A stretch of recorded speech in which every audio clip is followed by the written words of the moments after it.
It appears that former Governor Andrew Cuomo will not have any criminal charges against him for some of his sexual misconduct that led to his premature resignation and ultimately led to him not running for a fourth-term reelection in the fall.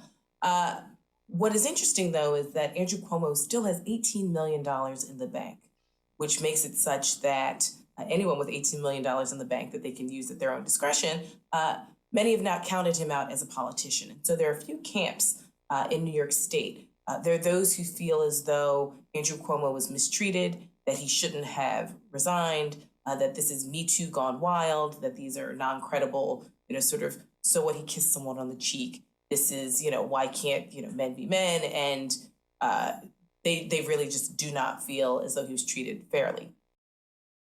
There are people on the opposite end of the spectrum that just believe that Andrew Cuomo cultivated and really was the bedrock of a very toxic environment in Albany based on misconduct and bullying and toxic masculinity and all the things that sort of the Me Too movement has been trying to erode and eradicate across the country. And then there are the people in the middle, and this goes back to the central question of what happened today with the criminal charges being dropped.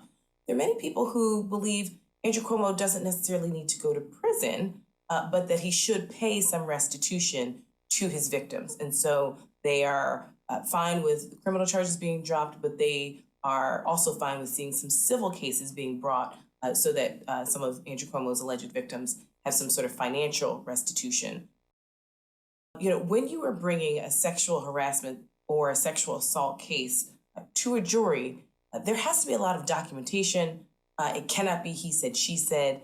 And there are varying levels of documentation with some of the allegations against the former governor. And I think many prosecutors also recognize if you're going to try and take down a former governor, a powerful one at that, we have to sort of rewind back to just a few months ago when people across the country and the world tuned into Cuomo's briefings, when he essentially felt like the savior between Donald Trump and Democratic leadership that felt that COVID was real. Many people saw him as a rising star, even though he's been in politics since he was 19 years old when his father was governor. I think if prosecutors are going to go after someone who's very powerful, and we know that it's not the same as just going after an individual citizen. Andrew Cuomo is not an individual citizen, and he still has a lot of friends and a lot of power in various places.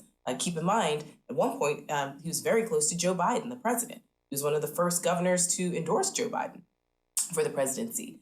So you have to make sure that all of your T's are crossed and all of your I's are dotted.